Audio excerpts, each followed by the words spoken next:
the first draft of the book, I was so focused on the mechanics of, then I drove here and then I carried this route and then I did that. And my buddy Dante read that draft and he goes, so there's two problems with this draft. The first one is a lot of it reads like you're writing for LinkedIn. It's just sort of like very bland corporate writing. And the second one is when it doesn't sound like that, you sound like an asshole. I was like, okay, what was I feeling? And I'm going to just have to have the guts to actually tell people, which of everything in the book, that was the hardest thing to do. Is like, all right, I'm going to have to tell people I was scared. I'm going to have to tell people I was angry. I'm going to have to tell people I was a dick to my family. I'm going to have to tell people that I had a nervous breakdown and completely decompensated at one point. And I grappled with depression. But then a lot of other really great stuff happened too. And that was hard.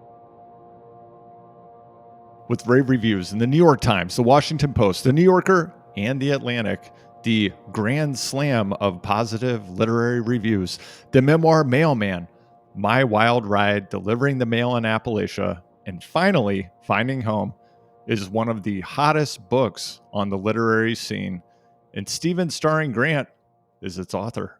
Today, Stephen Starring Grant, the artist and writer also known to many as Steve Grant, is my guest. This is Andrew Vontz, and you're listening to Choose the Hard Way, the show about how hard things build stronger humans who have more fun. I'm grateful to have a big and rapidly growing audience, and I'd really appreciate it if you would take a moment to pause, hit 5 stars wherever you listen, and subscribe to this podcast. Whether you've been listening since 2018 or you're new here, the number one thing you can do to support this project is to please become a paid subscriber to my Substack.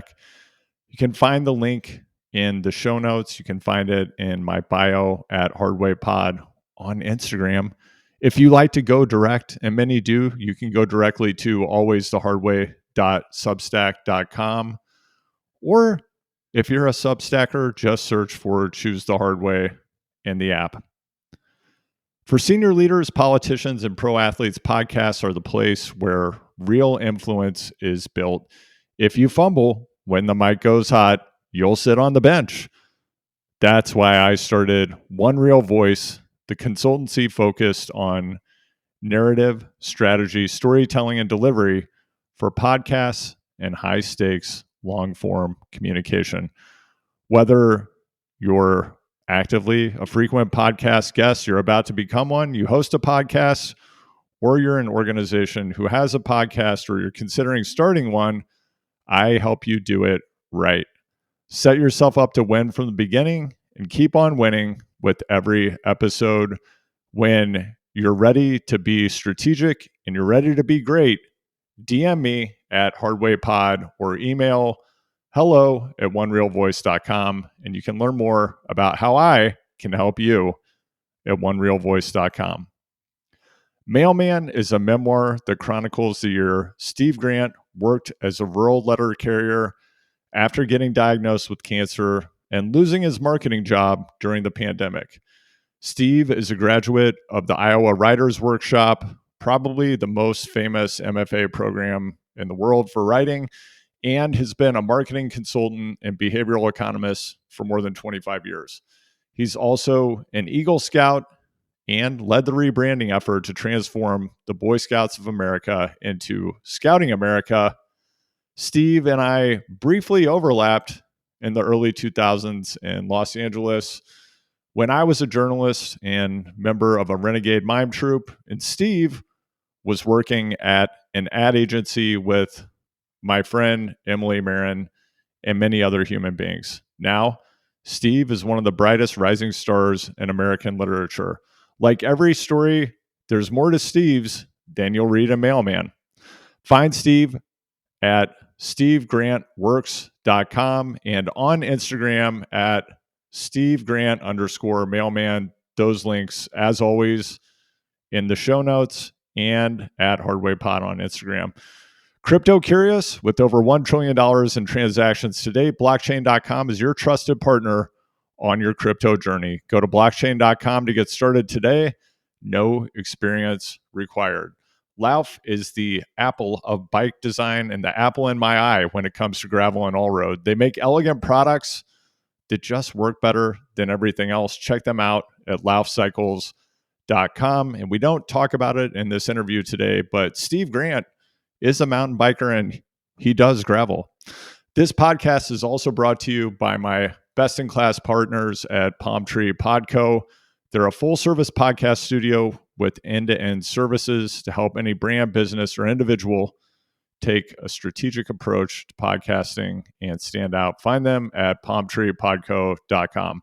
All right, grab your envelopes and stamps, buckle into your right-hand drive vehicle. It's time to Mailman with the mailman, Steve Grant. I don't usually jump right into questions, but I think today I might. And when I read the book, a lot of things jumped out at me, but what's it like to be shot? Disassociative for starters. I think if you were in a combat zone, maybe you would be ready for it. I was on Guadalupe Street in Austin, Texas. And in a previous life, I was an independent filmmaker. And I was there at South by Southwest with my buddy Dante, who was the director of the film that I had written. And we were trying to get to another screening. And I was walking down Guadalupe Street, and I saw a guy point at me. I remember he was driving this big Chevy Blazer, the old ones. They were kind of a Bronco knockoff, and had glass pack pipes. And I remember I was like, God, loud ass pipes on that Blazer sounds good. And I looked into the cab and I saw the guy point at me. I didn't realize it was nighttime, so I didn't know he was pointing a gun at me. And then he shot, and I thought, that sounds like a 22. And because I used to be a riflery instructor with the Boy Scouts, and I was like, and I spent a lot of time shooting 22, and I was just like, it sounds just like a 22. And then I said, and then there's a little limestone wall that ran between me on the other side of me. And then I said, that sounds like a ricochet. And then it's like, it must have been a copper jacketed round. Look at it. It's sparking as it skips along back across the pavement. And as that's happening, I'm like turning down. I'm going down on one knee because it's something spun me, and I'm had a reaction to it. And I got shot in the hip, and it like cut my jeans right above my hip pocket. And I put my hand down in my pocket. I put my hand out, and I was bleeding. And Dante goes, I think that guy threw a firecracker at us. And I was like, no, I think that dude just shot me. And then I was like completely dissociated. It's like, we're going to be late for the movie.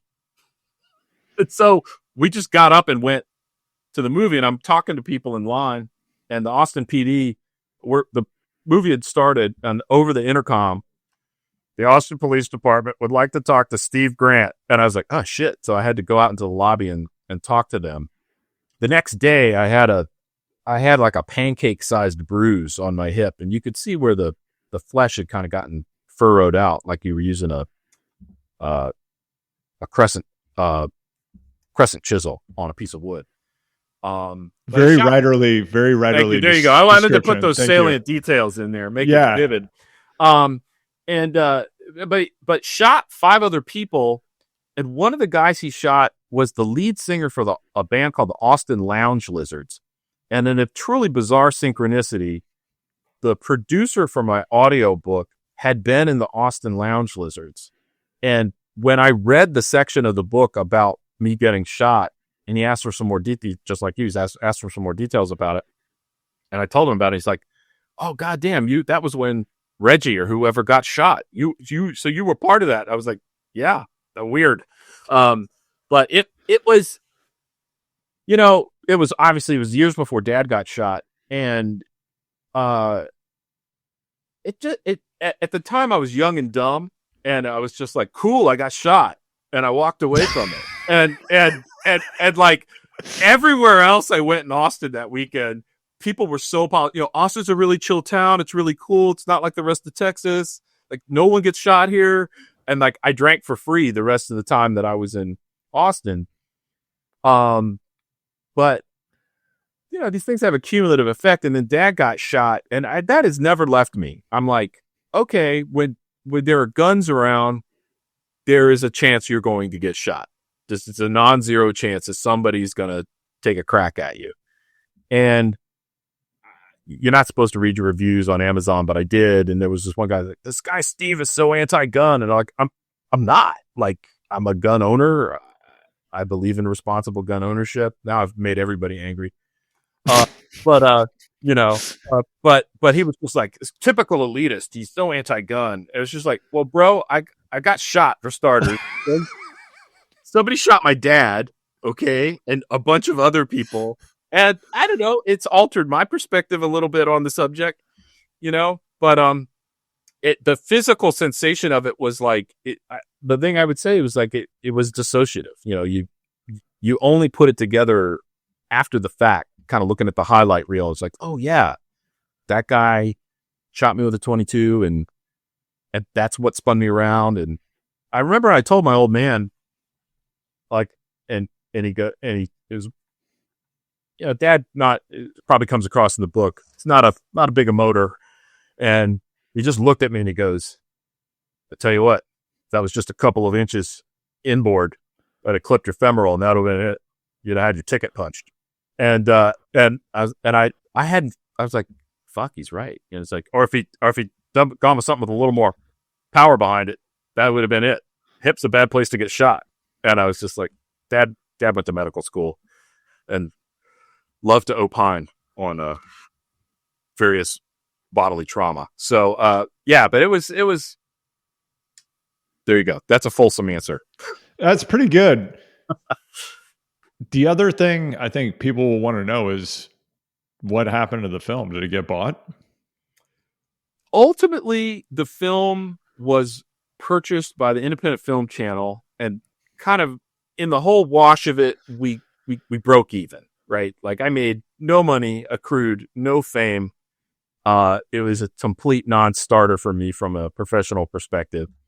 It's not for the best. I think ultimately I don't like writing for the screen because you're always kind of dealing with the interstitial media. Like if a book, somebody like this book, people read my book, right? And I know that's a little egotistical, but it's like I still had to go through an editor and a copywriter and all these other stuff. But there was when it was on cable in LA, there was a window of about 3 months when it was on, and I remember going to a sandwich shop with the folks I worked with at the ad agency I worked at. And this gal behind the counter at the sandwich place we would go with my team. And this girl goes, "Oh my God, you're the sniper who so respected his grandfather's ways. You were so good in that movie." And all these guys that I work with, I've been very careful to not let anybody know I'm a failed filmmaker. And they're like, "What's she talking about, dude?" And I was just like, "Oh, nothing. Just let's go back to the office." And but I got recognized 2 or 3 times in that period, and then the film came off cable, and that was that. But I've had people write me over the years saying, "Hey, you made my favorite movie," and that was always cool. But you've always had this creative and storytelling red thread throughout your entire career expressed in different ways. After the filmmaking, screenwriting, and it sounds like acting experience, while you were in LA, did you get drawn back into this underworld of filmmaking at all, or did you just hang it up, man? No, well, I'll tell you, this is my last filmmaking story. I wrote another screenplay about Timothy McVeigh and the Oklahoma City bombing. I was as one does. And I was really interested in him as a guy that kind of came from a rural background like I did, and somehow made himself into the Oklahoma City bomber. And there was being in the Gulf War and his childhood and all the rest of that stuff. It's like, how does somebody wind up taking that trajectory in their life? So wrote a screenplay that ended up going with Dante to the director's lab at Sundance. HBO was going to pick it up, and then they... Hold on, is this Dante who would go to parties with his dog? 100%. Okay. His dog, Waco, who was named after... Whoa. Waco, Texas. I'm closing all the circles here. Okay. And Dante's still a working screenwriter. Like, he wrote the screenplay for the film that became Edge of Tomorrow with Tom Cruise in it, and he did one of the Aliens films. So he's had quite a bit of success. But we got the sweetheart deal. Everybody's like, oh, when you come out of Sundance, if HBO will take you and they'll make your film, like you got to go with them. And we did. And then they got cold feet. And it was absolutely about the material. It was a different time in America. And people were like, I don't know if Americans want to watch a movie about Americans committing acts of terror. And so they just kind of pulled the tent stakes on it. And then I was like, that's it. You know, I'm not gonna be a screenwriter. I don't want to do that anymore. It's the effort to impact is not there. And went to Iowa. Did not write a novel. Was kind of dissipated myself for 2 years. And what was the thinking there? Why did you decide to get an MFA? What were you hoping to get out of it? And what did you see yourself doing on the other end? Yeah, I was hoping to be a novelist, and I thought, you know, and I've always seen myself as a storyteller and a writer. And my experience at Iowa was fantastic. I got to, more than anything else, you spend time with other writers, people that have taken the normal trajectory of the kind of nominal trajectory of writing in American life. You know, what's the life of a writer like? What does it take to be a writer? And you start to think of yourself as a writer, which is more difficult than you might think. I had a lot of imposter syndrome about it. I felt like in fact, right now, 2 weeks, I felt like I could say to people, I'm a writer. Like, I got paid to write a book. It came out. You can buy it at Barnes and Noble. But before that, I was just like, I'm not gonna tell people I'm a writer. That seems so presumptuous. But I was hoping to, like, okay, I'll write a novel. I'll get out of that. What happened was, you know, Alicia and I had our first child, and it just came to the thing where we had to pay off the money we had spent on Dreamland, which was the Tim McVeigh project. And I had to go back to work. And then that's where I was for 20 years. Was working and making a living for my family. I saw what people were making, like getting these, you know,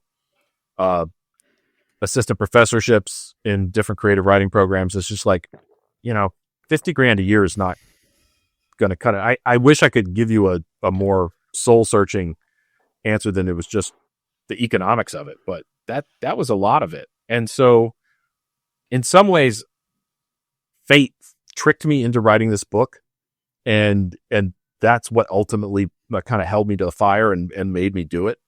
But I don't know if I ever would have written again, honestly. I don't want to crush anybody's dreams here, but you know, I think my dreams were crushed, frankly, by the realities of adult life. It's hard making a living as a writer. And, you know, you can write a book and it just kind of disappears below the surface. And it's tough to have the gumption to do that over and over again. I'm not proud of it. I wish I had been somebody that had more grit and sort of grounded out. Because I do think the way I've stuck with writing this book, and despite of all the circumstances that were going on, is the only reason that it came to light, you know? And so it is incredibly difficult work being a writer, the act of writing itself, and then the entire commercial apparatus around it is a real labyrinth. It's difficult to navigate.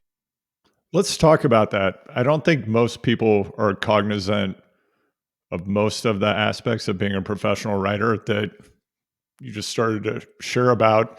And in the book, which everyone should read, it's an amazing book. It's getting some of the best reviews I've ever read from some of the best publications, the New Yorker, the Washington Post. When I got it in the mail, I saw the blurbs on the back, AJ Jacobs, Jonathan Safran Foer, David Von Drale. And I was like, man, how do you even get blurbed by these people? These are like the best blurbs in the world. You have a great agent and a great publisher. Yeah. and if I'd learned anything in the intervening 20 years, it's like, God favors the big guns. And so,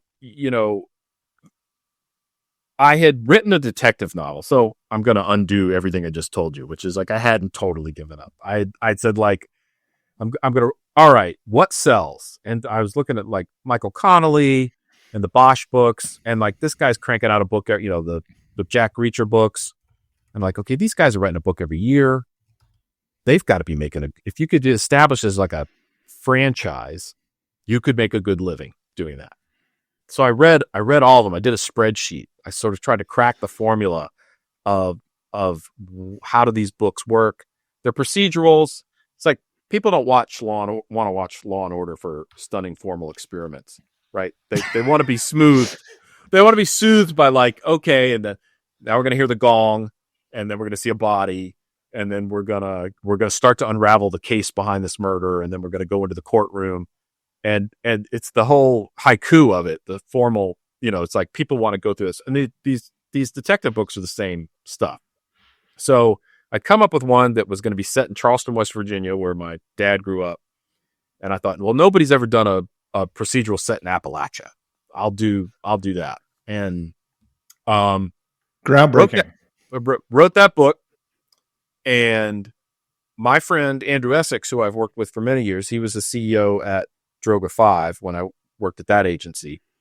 And Andrew and I had always connected on writing. And before Andrew was ad CEO, he had worked as a writer at Esquire and Details magazine. And the guy he worked with when he was at Esquire was a gentleman named David Granger, who was editor-in-chief at Esquire for sort of its glory days, about 19 years. And when they kicked Granger out for reasons that are baffling, because the guy he's a phenomenal editor, he became a literary agent. So Andrew said to me, hey, do you want to see if my friend Granger will read your detective novel? Maybe he could be your agent or help you find an agent. Sure, great. Granger reads it, and he goes, I really like the book. I don't do fiction. Do you have any non-fiction? And all I had were like two things that I'd written about delivering the mail. So I had gone through the pandemic, and I said, well, I got this shit I wrote when I was a letter carrier during the pandemic. He said, wait a second, what? And I was like, I lost my job. I was a letter carrier. And I think his commercial instincts pricked up. He's like, that's a good elevator pitch. I think we could sell a book off of that. He goes like, let's take it. Let's sell it. So Mailman was written on proposal. And what that means is you write you basically write a précis and a brief for the book. You include some writing samples. Mine was about 30 pages long. Ultimately, it had an early version of Fuck City in it. It had what they call the plan of the book. I sort of outlined what the book's going to look like. And the book then went to auction.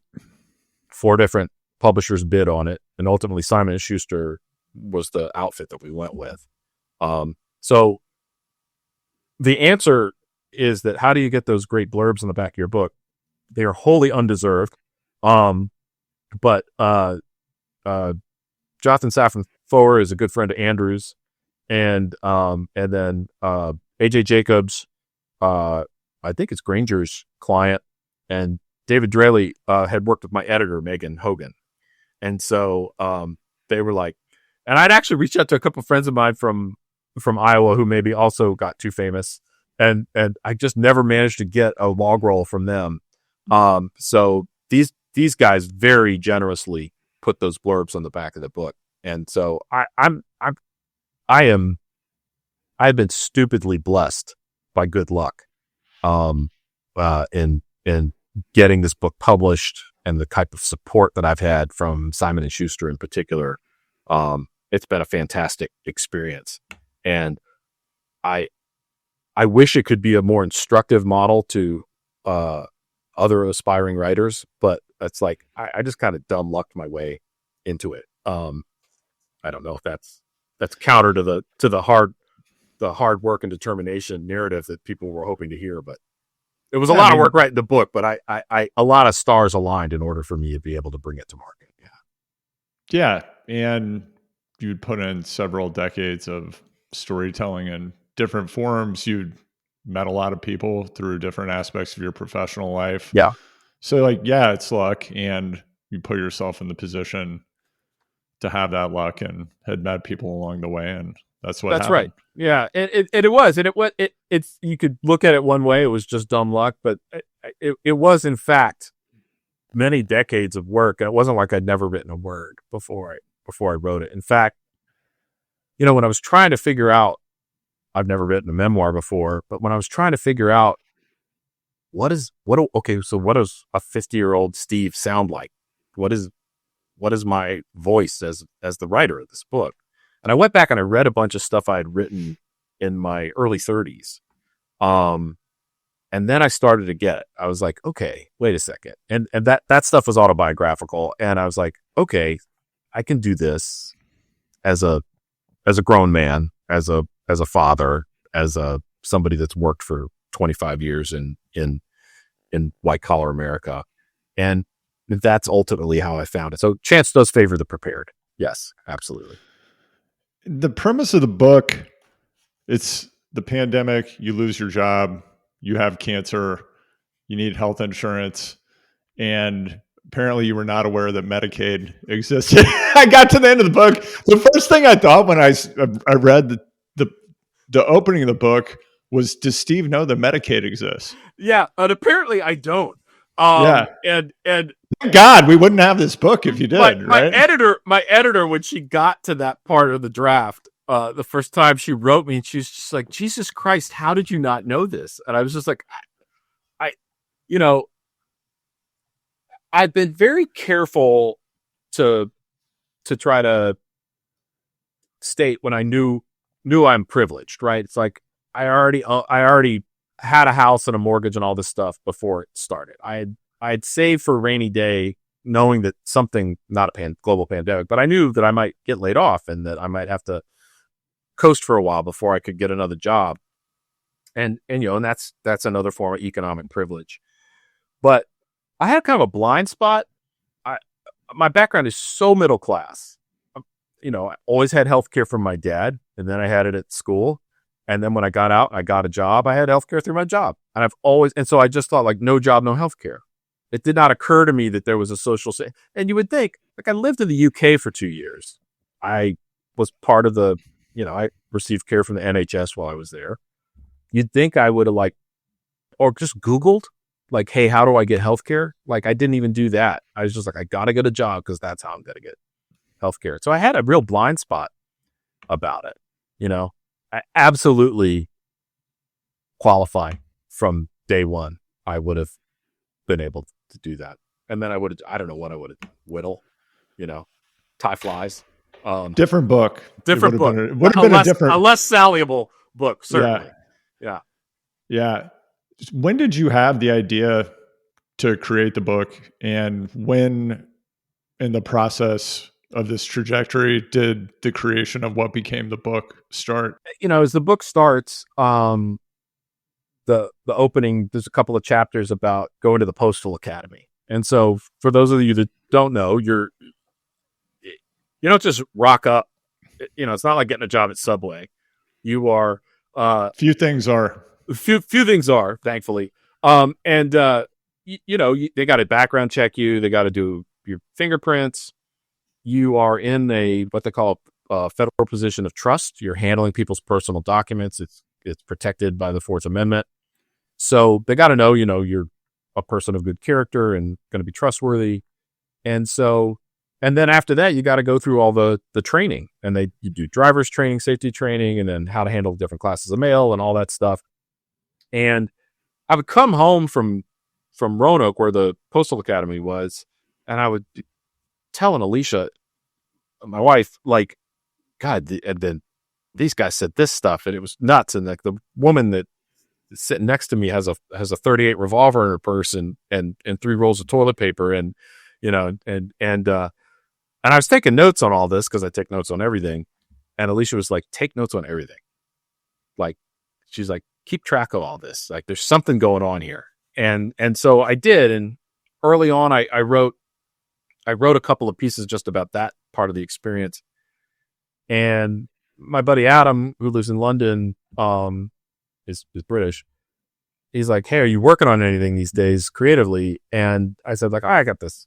And I sent it to him. He's like, "You have to write this book. You have to write this book." And so between Alicia and Adam, they had sort of planted the seed. I was really careful to not do that writer thing of just like, I'm having an experience and I'm going to turn on my internal tape recorder and I'm going to begin shaping how I'm going to say this. Is like, just deliver the mail, dude. Just go out there and do your job. But I would take notes as it went through. And then when I began talking with Granger, my agent, he was like, how do you think you would take this on as a book? And all right, we're not going to play games with time. It's going to start at the beginning and it's going to go through the year, and it has a natural arc to it. And so I not to get too much into process, but like, I just arbitrarily cut it into 10 pieces. And I said, let's fill in things that we knew happened over that timeline. And as I started working my way through that, I realized that there were more thematically organized ideas that I could get into in individual parts of the book. And that's when I started to realize it's like, okay, if I was reading this book, I would want something from the writer about like, yeah, but what were you feeling? Like, what was it like? How did it change you? Granger always said that when he was an editor at Esquire, he says like, I always try to assign a piece to a writer that it would change the writer. He said it actually killed a couple of them. But he goes, but I wanted to change people. So, the film, Beautiful Day in the Neighborhood, about the writer at Esquire who, interviews Fred Rogers, and it goes through this very transformative healing experience. It was like, it wasn't Christine. It's the editor-in-chief is played by Christine Lottie in the movie, but it's actually David Granger was the actual person that assigned that writer to have that interview, because he had an instinct that it was going to change that guy. And a first draft of the book, I was so focused on the mechanics of, then I drove here and then I carried this route and then I did that. And my buddy Dante read that draft and he goes, so there's two problems with this draft. The first one is a lot of it reads like you're writing for LinkedIn. It's sort of like a career. It's sort of, it's just sort of like very bland corporate writing. And the second one is when it doesn't sound like that, you sound like an asshole. I was like, okay, let's what was I feeling? How, and I'm going to just have to have the guts to actually tell people that, which of everything in the book, that was the hardest thing to do. Is like, all right, I'm going to have to tell people I was scared. I'm going to have to tell people I was angry. I'm going to have to tell people I was a dick to my family. I'm going to have to tell people that I had a nervous breakdown. I completely decompensated at one point.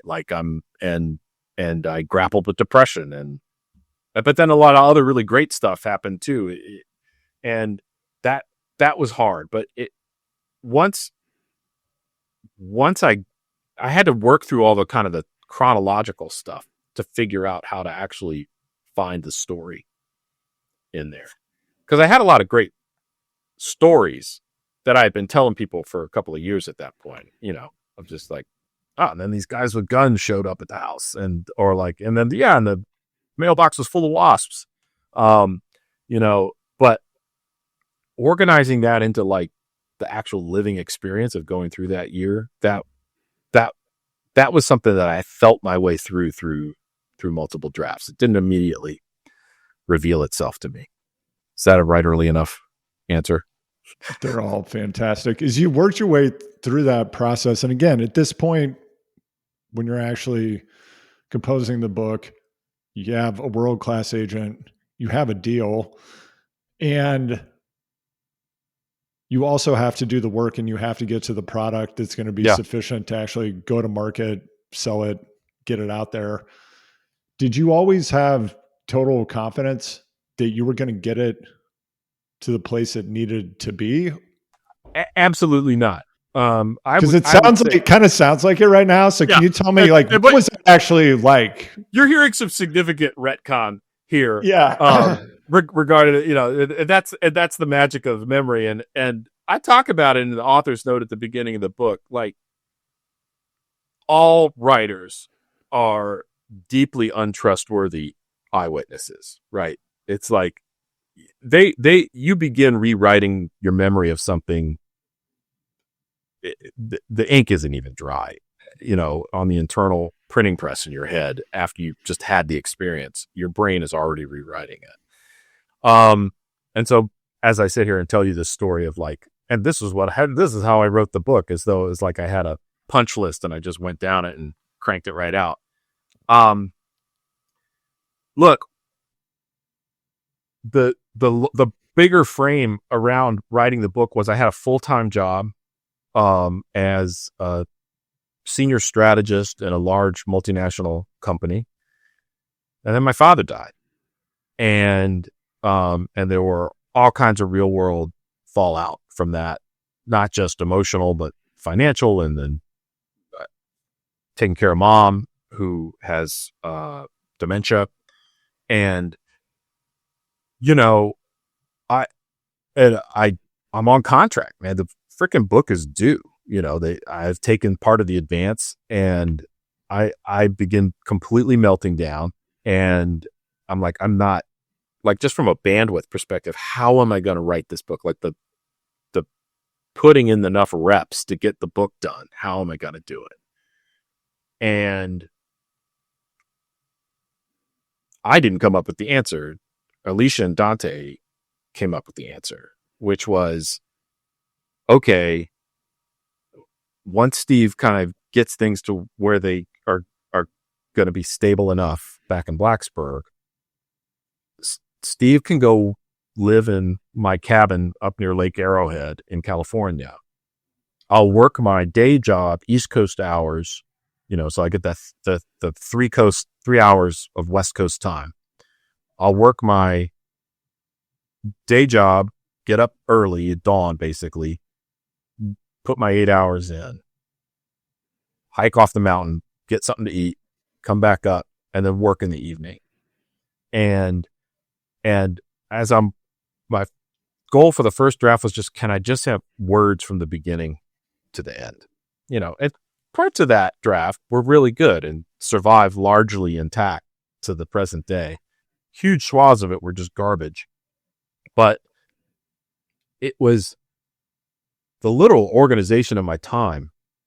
How am I going to get enough time to write this book? And then get up on a Saturday morning, and I didn't have, Alicia was taking care of the kids, you know. I was just writing, and I would try to get, you know, 25, 30 hours of writing in Saturday and Sunday, and would stock food on Friday so that I didn't have to leave the cabin, you know, and just like grind it, beast mode, just grind on it.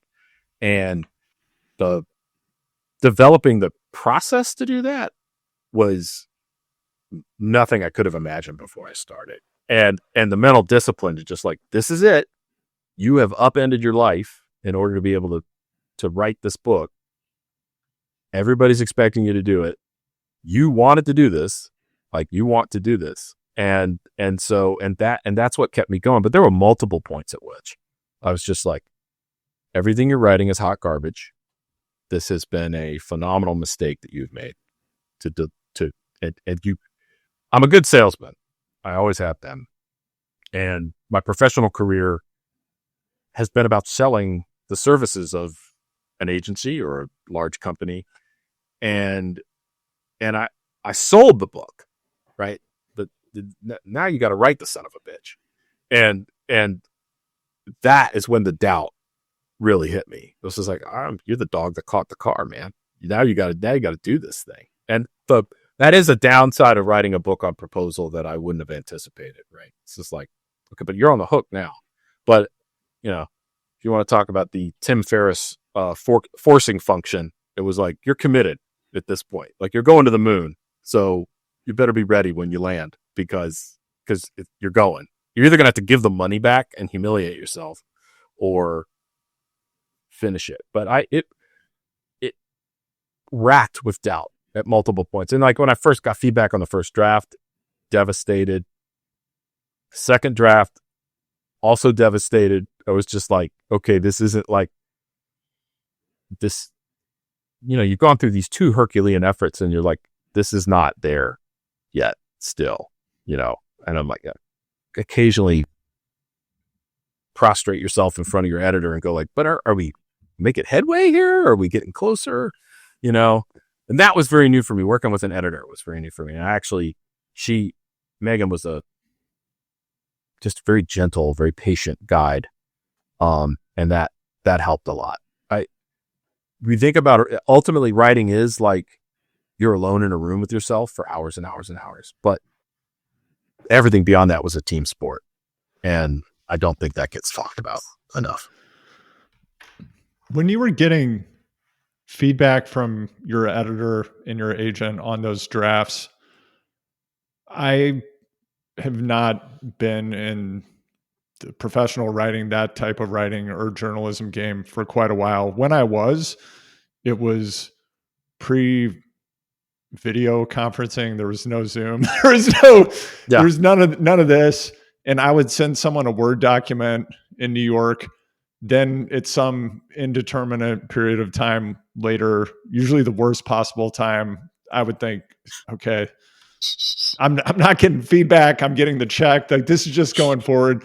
And then I'd get the email back, and then it would have some block of text at the bottom. Like, I couldn't even redline a document at that point in time. Yeah. And, these were shorter pieces. And I mean, in the case of my novel, it was a little bit different. But for me, most of it was journalism, feature writing. And then someone would just shit all over whatever I had made. Then I'd kind of have to read their mind. They often wouldn't get on the phone. What's it like today with technology, and how far down the road would you get in a draft before showing it to your editor or agent to get some course correction or feedback? So it's not, the feedback can happen over video or over a phone call. And that's still, and that was a change. I committed a real error early on of submitting an outline, and I was like, here's my outline. Before I hand you the first draft, let's go over my outline together. And I could tell the level of buyer's remorse that the publisher had as they went through this, document of mental illness that I had put together. Because it was an outline. It was kind of in classic outline format, but then it also included like blocks of prose and then like my own notes to myself. And I just like, I can't believe as a grown man, I was like, and they'll get it. They'll read between the lines. It's like, if I've been had put my professional hat on, I've said like, you would never show a client this. Don't ever show them this. This is not ready for front of house. Like, don't send this out. And they blanched. They were terrified. But then after that, so then I told Megan, I said, look, let me finish a draft. Let me go from one end to the other. And that's all done in Word. So I didn't work in Word. I worked in a program called Scrivener, which is way better to work in than Word. But then ultimately I had to like generate a Word document in classic manuscript format, send that then. And then Megan track changes, like redlined the whole thing. She sent me a very nice editorial letter at the start of that. And then I talked to her about her changes, and then I went away for another, few months and did it again.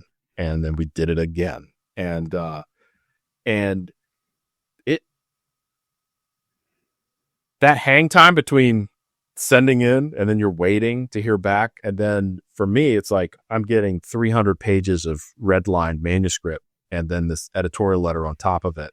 And Megan's note to me on the first draft was also like, you sound like an asshole. She was nicer about it, but I was just like, okay, what am I doing? I don't think I'm an asshole. I mean, I am at times an asshole, but like, that's not like my primary mode, I would like to think. And so what am I doing wrong? And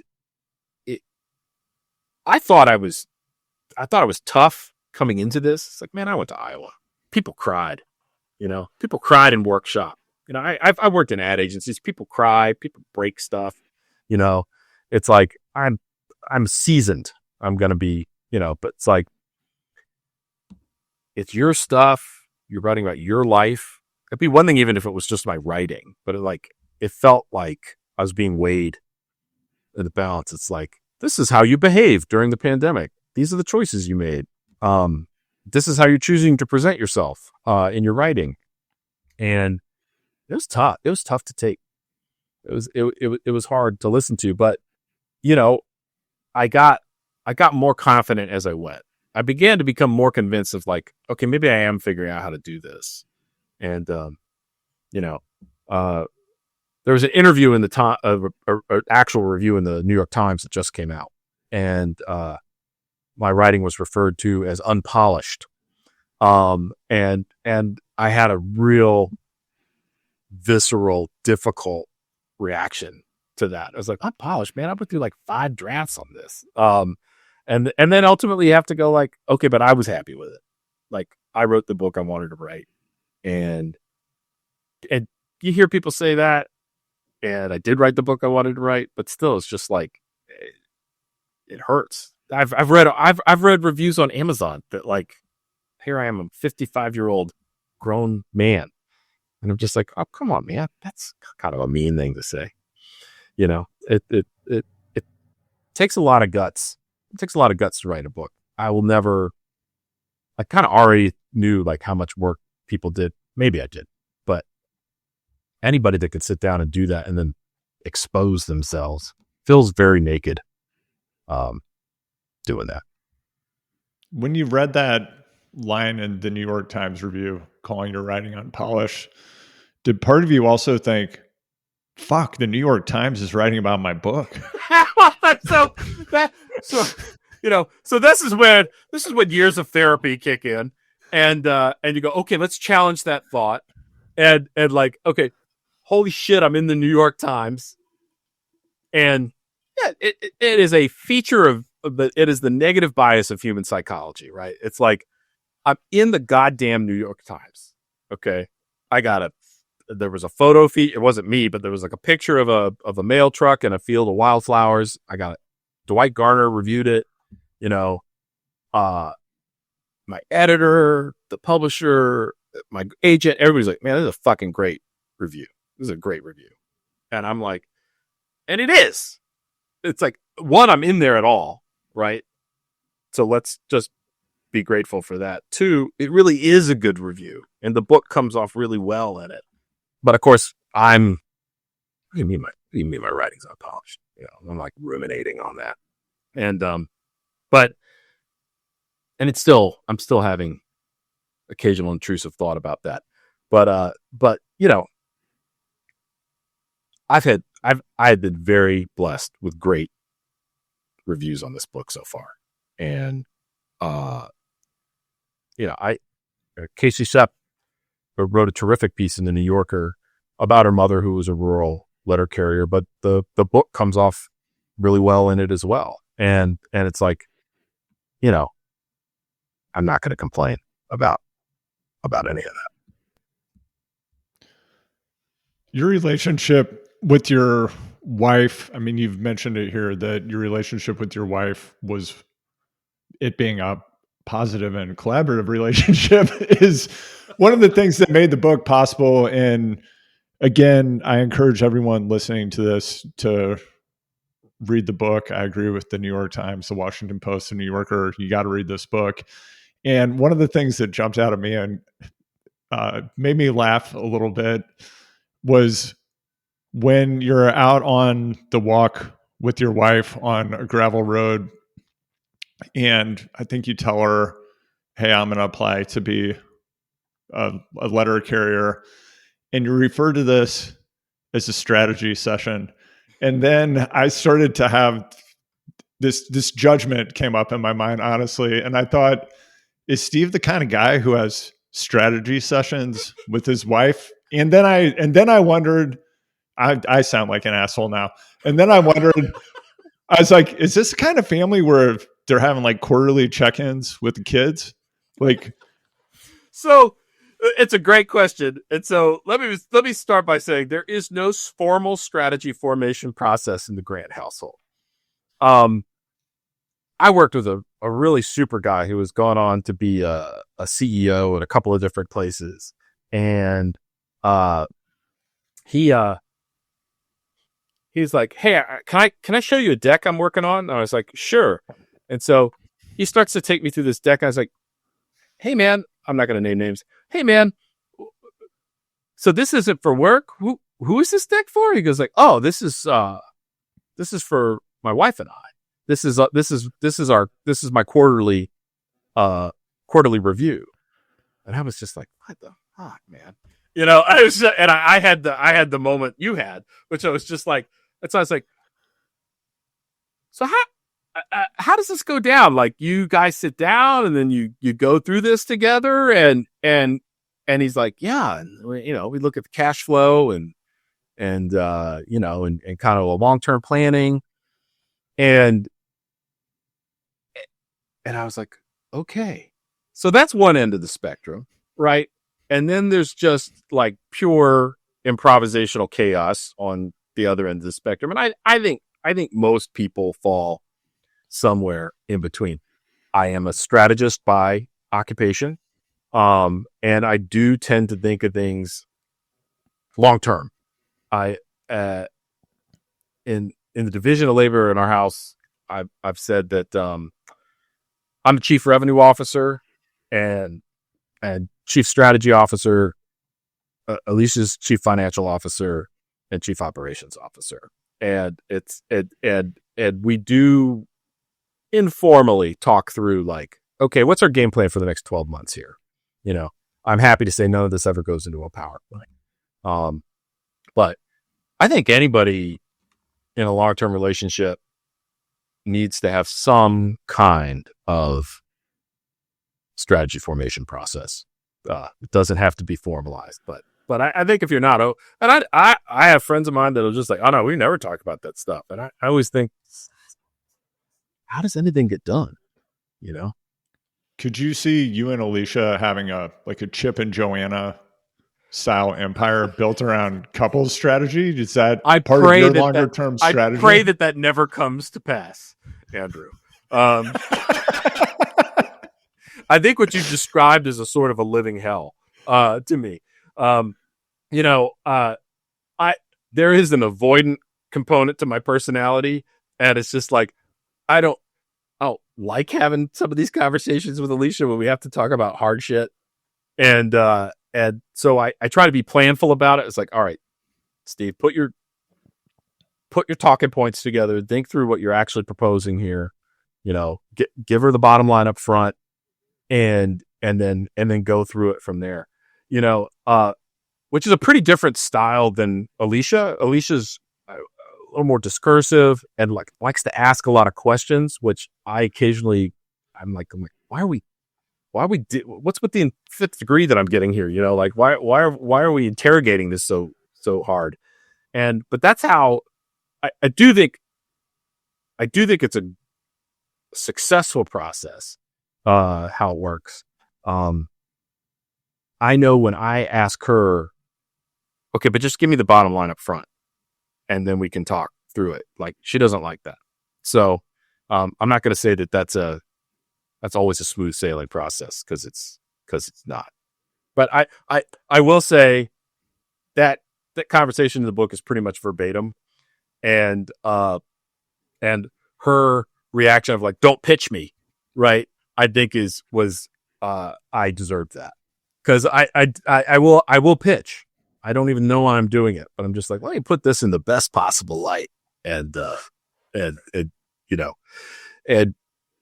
think a more unvarnished approach would serve us better.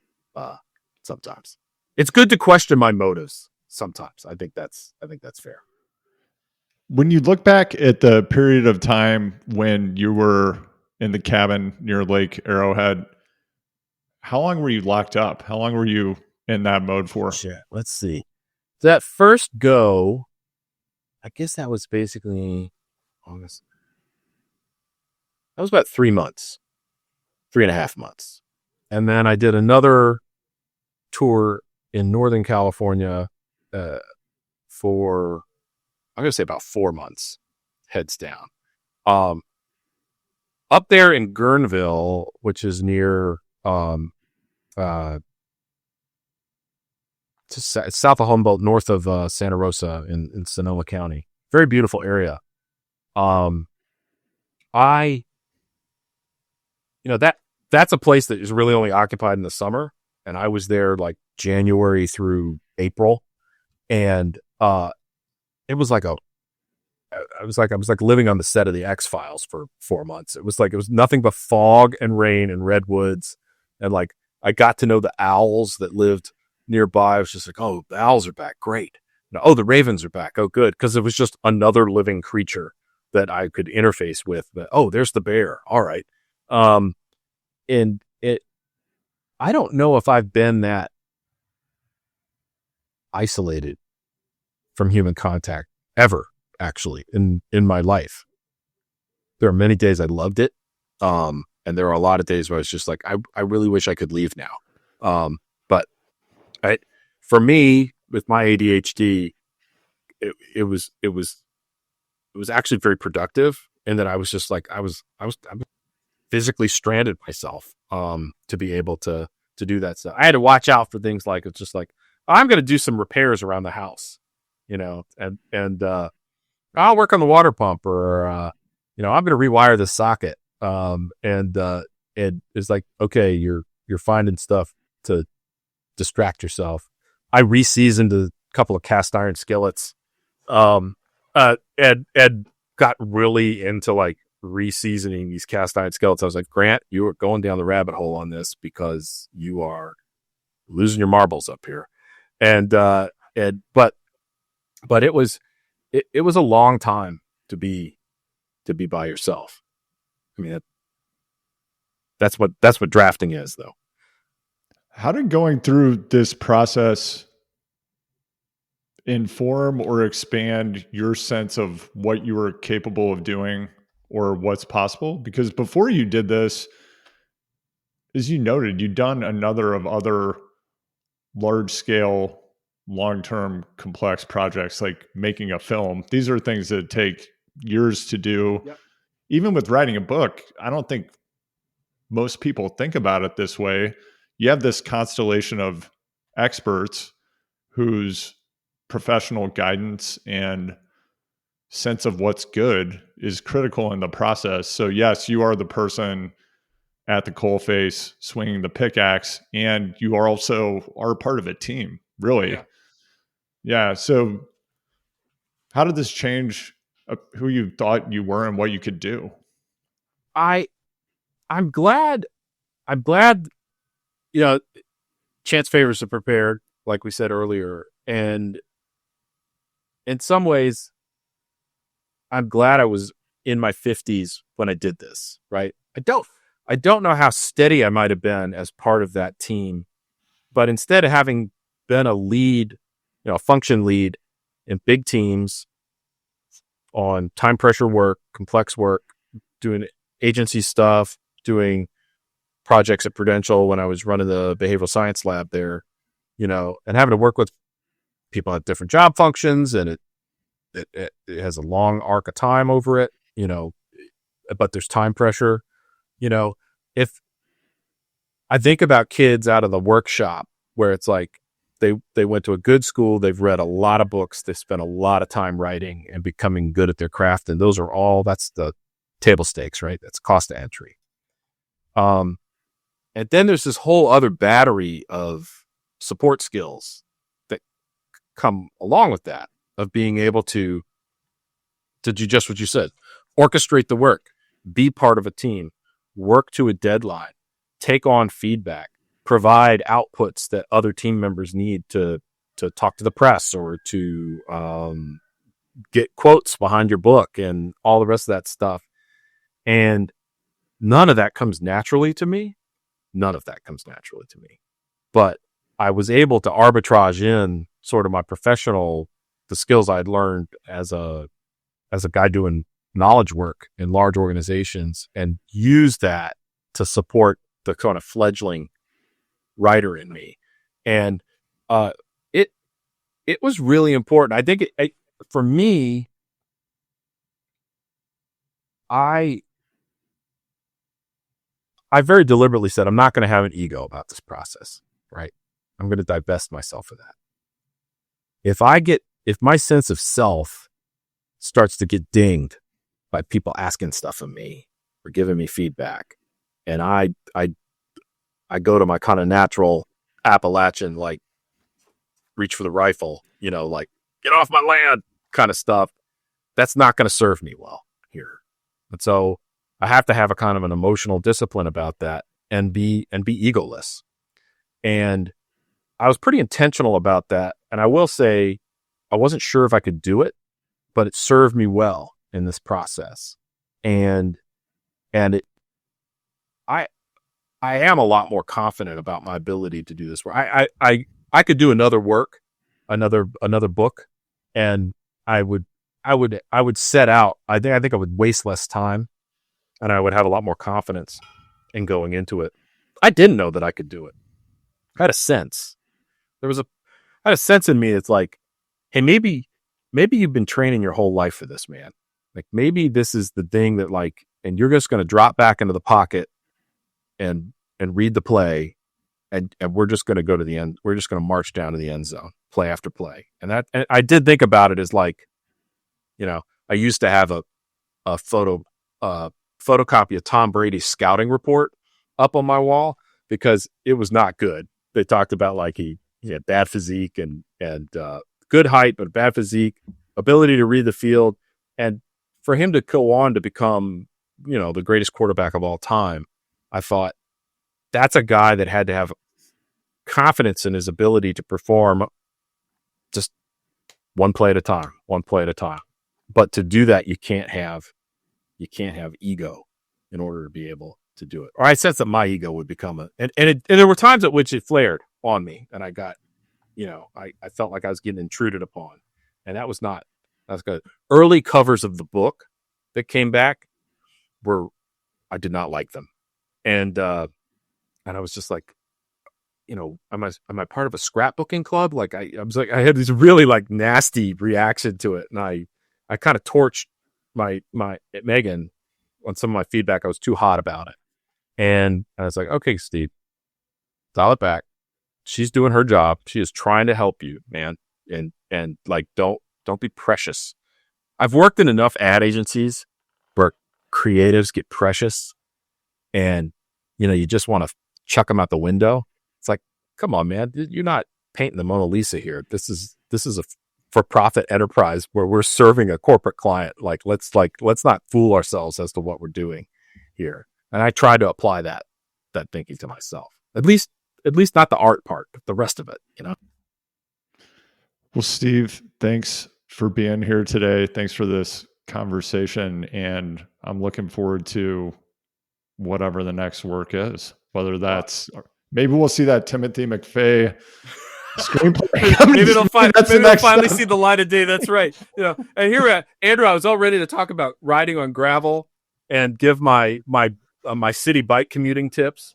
But we didn't talk about cycles at all. But I'm not the cyclist of the caliber that the folks that you have on here. I had an incredible time, and I cannot thank you enough for having me on your podcast. It means a lot. Thanks for being here. The number one way to support Choose the Hard Way is to please become a paid subscriber to my Substack, alwaysthehardway.substack.com. You can find that link in the show notes and at HardwayPod on Instagram. If you're in the Substack app, just search for Choose the Hard Way or my last name, Vontz, V as in Victor, O-N-T, Z as in Zebra. That's where I share my reflections on the interviews I do here on the Choose the Hard Way podcast, and I write about Zen, engaged mindfulness, bikes, and life. For senior executives, professional athletes, political leaders, venture partners, podcasts aren't optional anymore. They're mission critical. In one real voice, I coach leaders one-on-one to help them thrive as storytellers and stand out in the long-form podcast conversations where real influence is built. If you have a podcast or you're starting one, I also provide strategic guidance to help you create a roadmap that works today and over time. Set yourself up to win from the beginning and keep on winning with every episode. When you're ready to be great, DM me at hardwaypod, or you can email me hello@onerealvoice.com. Hello. Wherever you're listening to this podcast, please subscribe and hit 5 stars. Crypto curious with over $1 trillion in transactions to date, blockchain.com is your trusted partner on your crypto journey. Go to blockchain.com to get started today. No experience required. When I gravel on all road, I pedal on Lauf bicycles. Why? Because they make elegant, innovative products that just work better than everything else. Check them out at laufcycles.com. This podcast is also brought to you by my production partners at Palm Tree Podco. They provide end-to-end services to help any brand business or individual take a strategic approach and stand out. Find them at palmtreepodco.com. Thanks for listening, and I'll see you next time.